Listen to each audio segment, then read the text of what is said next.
प्यारे मित्रों, आप सबों को वेद प्रकाश भारतीय का सादर अभिनंदन है। हम आज भारत के मानचित्र की अगली कड़ी में आप सबों के सामने कैलाश पर्वत श्रृंखलाओं के बारे में जिक्र करने जा रहे हैं। जैसा कि मैंने भारत के मानचित्र के कई चरणों को देखा, उसी में एक चरण ये भी है। इससे पहले हमने ट्रांस हिमालय के कुछ क्षेत्रों को देखा था, जैसे काराकोरम, लद्दाख, जास्कर पर्वत श्रृंखलाओं को। उसी की अगली कड़ी में हम आज देखेंगे कैलाश पर्वत श्रृंखलाओं को। कैलाश पर्वत श्रृंखला का विस्तार कहां से कहां तक पाया जाता है, यानी कैलाश पर्वत श्रृंखला का विस्तार जम्मू कश्मीर से लेकर, जी हां दोस्तों, जम्मू कश्मीर से लेकर कैलाश पर्वत श्रृंखलाएं भूटान तक विस्तृत है। जम्मू कश्मीर से लेकर भूटान तक कैलाश पर्वत श्रृंखलाओं का विस्तार पाया जाता है, जो पूर्ण रूपेण तिब्बतीय क्षेत्र में आता है। ये ट्रांस हिमालय का अंतिम चरण है। जैसे आरंभिक चरण में हमने काराकोरम को देखा, फिर लद्दाख को देखा, फिर जास्कर को देखा, और आज की कड़ी में हम इसे कैलाश पर्वत श्रृंखलाओं को देखने जा रहे हैं। तो आप लोग, अगर आपने सब्सक्राइब नहीं किया है इस चैनल को, तो सब्सक्राइब करना ना भूलें, और इस खास करके आज की कक्षा को अंत तक अवश्य देखें और सुने, और बेल आइकन अवश्य दबाएं तथा अपने मित्रों के बीच में शेयर अवश्य करें।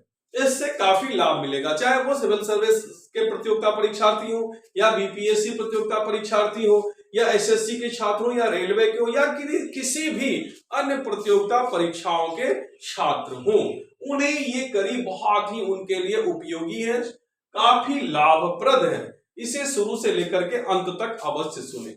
कैलाश पर्वत श्रृंखला का विस्तार, जिस तरह से मैंने बताया आपको कि ये कश्मीर से लेकर के भूटान तक, कश्मीर से लेकर के भूटान तक इसका विस्तार पाया जाता है। ये कैलाश, खास करके कैलाश चोटी है, ये कैलाश चोटी है, यानी 6638 मीटर ऊंचा, 6638 मीटर ऊंचा, 21,778 फीट, 21,778 फीट ऊंचा, और इसकी उदग्रता अगर दोस्तों देखा जाए तो 1319 मीटर इसकी उदग्रता है। कैलाश पर्वत की ऊंचाई 6638 मीटर यानी 21,778 फीट ऊंचा, और उदग्रता इसकी 1319 मीटर है।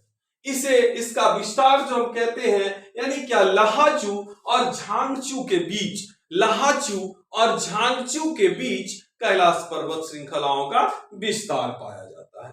कैलाश पर्वत श्रृंखलाओं को कई नामों से हम जानते हैं। कैलाश पर्वत को हम कई नामों से जानते हैं। जो आरंभिक नाम हम कहते हैं इसे गंगरीपोचे, गंगरीपोचे, आरंभिक नाम इसका है गंगरीपोचे। अष्टापद, गण पर्वत, रजतगिरी, एक्सस मुंडी, गंगरीपोचे, खास करके इन्हें कई नामों से हम पुकारते हैं। कैलाश पर्वत श्रृंखला के बारे में ये सत्य बात है कि अभी तक इस पर कोई भी पर्वतारोही इस चोटी को नहीं पहुंच पाए हैं, क्योंकि यह एक अपने आप में चमत्कार है। कैलाश पर्वत श्रृंखला एक ऐसे बड़े शिवलिंग के आकार में कैलाश पर्वत चोटी का विस्तार है, जो अपने आप में एक चमत्कारिक स्वरूप ग्रहण किए हुए। खास करके ये देखते हैं अगर हम कि हमारी सनातन धर्मावलंबी पुस्तकें जो है, हमारे सनातन धर्म की जो पुस्तकें हैं, चाहे वो शिव पुराण हो, चाहे वो स्कंद पुराण हो, चाहे वो मत्स्य पुराण हो, चाहे वो महाभारत हो या रामायण हो, या विभिन्न पुराणों में या अन्य धार्मिक ग्रंथों में खास करके कैलाश पर्वत श्रृंखला के बारे में जो जानकारियां प्रस्तुत की गई है, ये जानकारियां नासा के वैज्ञानिकों के दिल को छू गई। एक बार नासा की टीम स्वयं इस पर रिसर्च करने के लिए निकली हुई थी। नासा के वैज्ञानिकों को एक अद्भुत चमत्कार सा वहां दिखाई दिया। ये चमत्कार क्या थे कि जब उन लोगों ने देखा तो कैलाश चोटी से, कैलाश पर्वत की चोटी से उन्हें 7 रंगों के छल्ले निकलते दिखाई दिए, जिसे कि उन लोगों को, खास करके वैज्ञानिकों को, आध्यात्म पे विश्वास नहीं होता, जैसा कि हम और आप जानते हैं। लेकिन इस चमत्कारिक रहस्य को वैज्ञानिकों ने भी ये अनछुआ नहीं कर सका और उनके दिल को छू गया। दिल को ये छू गया कि उन्होंने तो तथ्य में ये कह डाला कि ये इसका चुंबकीय विकिरण का प्रभाव है, लेकिन वो लोग भी इससे आगे सफर नहीं कर पाए, इससे आगे रिसर्च नहीं कर पाए। यानी वो चमत्कारी घटना को देखने के तुरंत उपरांत ही अपनी सारी व्यवस्थाओं को समेटते हुए वापस लौट गए। जी हाँ दोस्तों, चीन ने इस पर कई दफा रिसर्च करने की घोर प्रयत्न किए और विश्व के जो गिने चुने पर्वतारोही थे, जो सर्वोत्कृष्ट पर्वतारोही थे, उनके टीम को कैलाश चोटी पर चढ़ाने का प्रयत्न किया, भेजने का प्रयत्न किया, लेकिन कोई भी दल कैलाश चोटी पर सफलता प्राप्त नहीं कर पाई। जी हाँ दोस्तों, जैसा कि आप सभी जानते भी होंगे, खास करके माउंट एवरेस्ट ये इस चोटी पर, जो कि इस चोटी से लगभग 2200 मीटर कैलाश पर्वत श्रृंखला की चोटी छोटी पड़ जाती है, लेकिन इस चोटी पे अभी तक लोग नहीं कदम रख पाए हैं इसके बनिस्पत, जबकि 7000 से अधिक लोगों ने हिमालय की चोटी को फतह किया है। जैसा कि हमारे सनातन धर्म की पुस्तकों का, जिसका कि मैंने जिक्र किया आपके सामने, इसलिए जिक्र किया कि वैज्ञानिक हो या पर्वतारोही हो या आम कोई धर्मावलंबी हो, चाहे वो जैन धर्मावलंबी हो, चाहे वो बौद्ध धर्मावलंबी हो, चाहे वो सिख धर्मावलंबी हो या सनातन धर्मावलंबी हो, सबों की आस्थाएं कैलाश पर्वत से जुड़ी हुई है और किसी ने भी इस आस्था का अतिक्रमण करने का प्रयत्न नहीं किया। जिसने इस आस्था का अतिक्रमण करने का प्रयत्न किया वो इस अतिक्रमण में असफल रहे और अंततः गत्वा मृत्यु को प्राप्त हुए। कई दफा कई पर्वतारोहियों के दल वहां विलीन हो गए, पता ही नहीं चला कि वो पाद पृष्ठ से आगे बढ़ने पर कहां समा गए। खास करके इन पर्वतारोहियों में रसिया के, अमेरिका के, जापान के पर्वतारोही ज्यादा थे। हाँ, कुछ लोगों का कहना है कि 1100 ईस्वी के करीब एक बौद्धिस्ट कैलाश पर्वत की श्रृंखलाओं पर चढ़ने में सफलता प्राप्त की थी, लेकिन उसके कोई लिखित इतिहास नहीं है, ये किंवदंती है। आज से 92 वर्ष पहले की घटना जो कही जा रही है, यानी 1928-30 की बातें रखी जा रही है, जो कोई एक बौद्धिस्ट ही, कोई एक लामा ही उस पर चढ़ाई करने में सफलता प्राप्त की थी, लेकिन उसके भी कोई साक्ष्य, स्पष्ट संकेत नहीं मिलते हैं। जैसा कि सनातन धर्म की पुस्तकों में वर्णित है और उसमें लिखा गया है, उसको अगर आध्यात्म को विज्ञान से जोड़ करके देखा जाता है तो ऐसा स्पष्ट प्रतीत होता है, खास करके वैज्ञानिकों ने भी इस स्थल के बारे में बहुत सारी बातों को सत्य माना।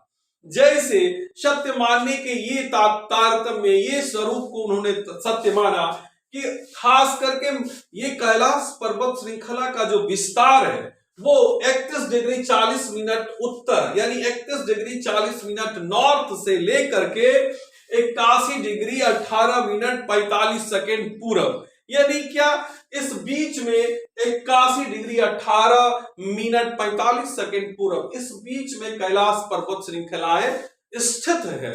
इस बीच में कैलाश पर्वत श्रृंखलाएं स्थित है और इस पर्वत श्रृंखला की सबसे ऊंची स्थानों में से एक, जहां की कैलाश मानसरोवर झील है और कैलाश मानसरोवर झील के सन्निकट ही राक्षस ताल झीलें भी है। तो कैलाश मानसरोवर झील और राक्षस ताल झील, अगर आप इन दोनों को देखेंगे और तुलना करेंगे तो स्पष्ट आपको प्रतीत होगा कि एक मीठे पानी की झील है और एक खारे पानी की झील है। मानसरोवर झील मीठे पानी की झील है, जहां कहा जाता है कि स्वयं देवता स्वर्गलोक से आकर के स्नान करते हैं और अगर कोई व्यक्ति उस झील में स्नान करता है तो सारे पुण्य उनके और बढ़ जाते हैं, वो मोक्ष को प्राप्त करता है।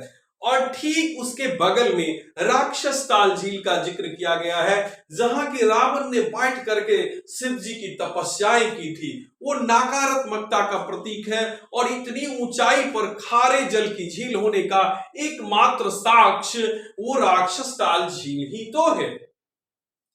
जो भी पर्वतारोही गए, वो राक्षस ताल झील हो या मानसरोवर झील हो, यहां तक तो पहुंचने में सफलता प्राप्त करते हैं, लेकिन अगर उससे आगे बढ़ने का यत्न करते हैं तो उनका ये प्रयत्न विफल हो जाता है। जो कोई भी पर्वतारोही गए हैं उनको खास करके एक बार कहा गया है कि रशिया के कुछ वैज्ञानिकों का दल चुने हुए पर्वतारोहियों के दल के साथ आगे बढ़ना आरंभ किया। जब वो एक निश्चित सीमा के पास गए तो उन्होंने देखा क्या, उनके दिशा सूचक यंत्र जो है यानी घड़ियां जो है वो तेज हो चुकी थी, यानी समय बहुत तेजी से व्यतीत होने लगा था। इसका तात्पर्य था कि वैज्ञानिकों ने इस अद्भुत चमत्कार को एक रहस्य ही समझा, और ये बात सत्य भी है कि वहां सशरीर उस पर्वत श्रृंखला पे कोई पहुंच नहीं पाता है। इसलिए नहीं पहुंच पाता है कि अगर वो पहुंचने का यत्न करता है तो उसकी ये समय सूचक जो यानी दिन, खास करके समय का परिवर्तन चक्र जो है वो बहुत तीव्र हो जाता है, और उनके जो समय है, उनका जो जीवन काल है वो तीव्र होने के कारण बहुत ही कम समय में क्षय हो जाता है और व्यक्ति मृत्यु को प्राप्त कर लेता है। तदुपरांत अगर वो स्वच्छ आत्मा होंगी, और खास करके ऐसे कुछ लोग होते हैं जो मोक्ष की प्राप्ति के निमित्त ही बने होते हैं, ऐसी आत्मा ही वहां प्रवेश कर सकती है। तो जैसा खास करके ये सनातन धर्मों की पुस्तकों में वर्णित है, ये जैन धर्मों की पुस्तकों में वर्णित है, ये बौद्ध धर्मों की पुस्तकों में वर्णित है, ये सिख धर्मों की पुस्तकों में भी वर्णित है कैलाश के चमत्कारिक रहस्य को। ये इसका स्वरूप क्या है कि हम चार दिग, यानी क्या इस तरह से लगता है कि ये जो हमारा कैलाश पर्वत श्रृंखला है इस तरह से कि ये एक पिरामिड नुमा है, लगता है 100 पिरामिड इसके अंदर समाये हुए हैं, यानी इनके चार दिशाओं में चार मुख हैं, जिन मुख से कि वहां से सिंधु, सतलज, ये क्या कहते हैं घाघरा और ब्रह्मपुत्र नदियों का निवास, यानी क्या वहां से निकलती है, ये नदियां वहां से निकलती है। और हर एक मुख जो है, जैसे कि कैलाश पर्वत श्रृंखला के पूर्व मुख को अश्वमुख कहा गया है, पश्चिम के मुख को हाथी का मुख कहा गया है, और उत्तर के मुख को सिंह का मुख कहा गया है, और दक्षिण के मुख को मोर का मुख कहा गया है। हम सभी भी जानते हैं हमारे गंगा और सरस्वती का अवतरण भी हिमालय से ही हुआ है, और वो हिमालय के गौमुख से ही हुआ है। तो इतनी बड़ी विशालता को व्याप्त किए हुए इस पर्वत श्रृंखला को अगर हम देखते हैं मानसरोवर को, तो ऐसा लगता है कि एक चंद्राकार झील है, ये सूरज की आकृति का झील मानसरोवर झील ऊपर से देखने से प्रतीत होता है। और राक्षस ताल झील को जब आप देखेंगे तो वो चंद्र की आकृति ग्रहण किए हुए है, यानी सूर्य और चंद्र, सकारात्मकता और नकारात्मकता का वह समन्वय है। और कहा भी गया है सनातन धर्म के पुस्तकों में कि ऐसे स्थान उस विशेष योगियों को ही प्राप्त होते हैं जो इसके निमित्त होते हैं। इनके पाद पृष्ठों की जहां तक चर्चा की जाती है तो इनके पाद पृष्ठों में जो सिद्धाश्रम बने हुए हैं, वहां ऐसे ही योगी महात्मा, ऐसे महान आत्माओं वहां पहुंच पाते हैं जो काफी सिद्ध होते हैं, जिन्होंने जीवन में कभी कोई ऐसी घटनाएं नहीं की है जो उसको वहां तक पहुंचने में उसके मार्ग को अवरुद्ध कर दे। यानी सिद्धाश्रम की बात हमारे सनातन धर्म की पुस्तकों में जो वर्णित है, तो कहा गया है कि वहां जाकर के समय स्थिर हो जाता है, दिशाएं अपना सब सारा वेग खो देती है। वैसे तो कहा गया है कि संपूर्ण पृथ्वी का धुरी हिमालय को माना, कैलाश पर्वत श्रृंखला को माना गया है। यानी पृथ्वी का धुरी एक, अगर हम देखते हैं उत्तरी ध्रुव और दक्षिणी ध्रुव, तो बीच में हिमालय पर्वत को खास करके ऐसे महापुरुषों ने जिन्होंने की पुराणों की रचना की थी, उन्होंने इसे पृथ्वी का एक्सल माना, इसलिए इसका नाम एक्सिस मुंडी भी पड़ा। और 10 दिशाओं का सम्मिश्रण स्थल, 10 दिशाओं का सम्मिश्रण स्थल, जिसको कि खास करके रशिया के पर्वतारोहियों ने सिद्ध भी कर दिया, क्योंकि उन्हें वहां जाने पर, उस पाद पृष्ठ से ऊपर थोड़ा निकलने पर उन्हें समय का ज्ञान ही नहीं रहा, उन्हें दिशा का ज्ञान ही नहीं रहा।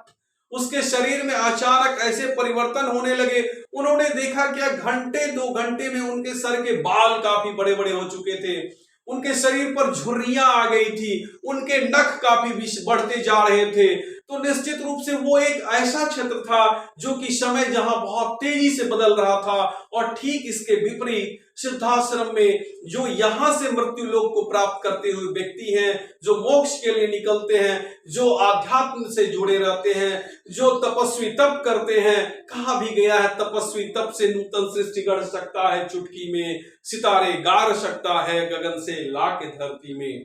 तो ऐसे तपस्वी सिद्धाश्रम में निवास करते हैं, चाहे वो वशिष्ठ हो, चाहे वो विश्वामित्र हो, चाहे वो विभीषण हो, चाहे वो हनुमान हो। जैसा कि चिरंजीवियों के बारे में हमारे शास्त्र पुराणों में कथा वर्णित भी है। और इस कथा को अगर हम देखते हैं तो हमको ये स्पष्ट निकल करके आता है कि ये वही स्थल है जहां पर कि सिद्धाश्रम होंगे। तो हम ठीक देखते हैं क्या पाद पृष्ठों पर सिद्धाश्रम का जिक्र किया गया है, यानी क्या कैलाश के पाद पृष्ठों पर ये सिद्धाश्रम का जिक्र किया गया है।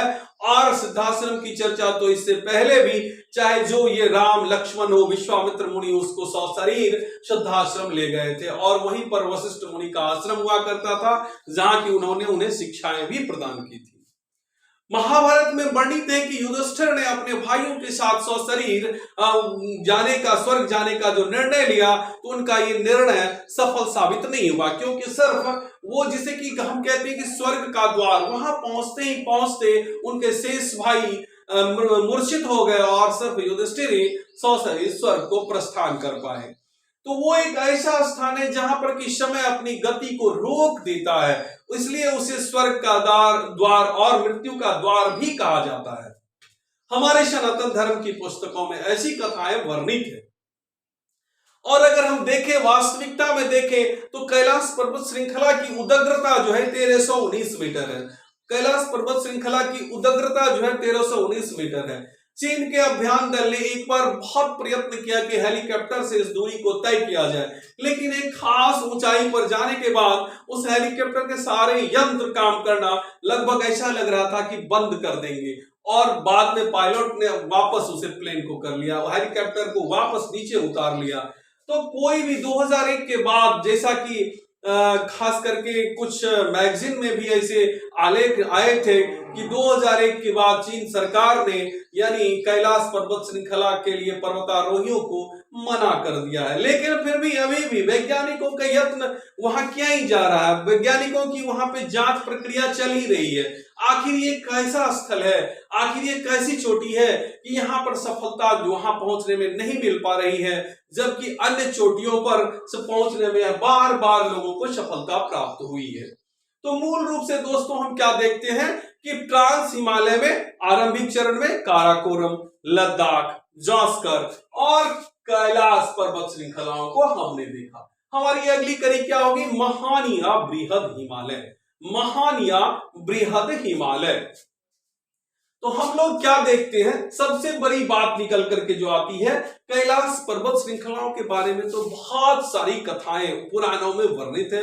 खासकर सांस्कृतिक ग्रंथों में या साहित्यिक ग्रंथों में भी इसकी कथाएं बहुत सारे लोगों ने, बहुत सारे मनीषियों ने अपने हिसाब से लिखा भी है। वहां के कुछ न कुछ जो वैज्ञानिकों के तर्क हैं उसको भी दिखाया गया है, कुछ शास्त्र संगत बातों को भी दिखाया गया है, नासा के टीम का शोध दल का भी रिसर्च देखा गया है। तो इन सारी बातों को संक्षिप्त समय में तो जिक्र करना उचित नहीं होता है, लेकिन कैलाश पर्वत श्रृंखला एक अद्भुत चमत्कार को समेटे हुए है, क्योंकि रशिया के एक पिता पुत्र पर्वतारोही ने जिद्दे ठान दी कि हम उस पर पर्वतारोही, उनका ये विचार था कि मैं उस पर्वत श्रृंखला पे विजय प्राप्त करूंगा। और दोनों पिता पुत्र चुपके चुपके इस खास करके पर्वतारोहण के लिए निकल पड़े।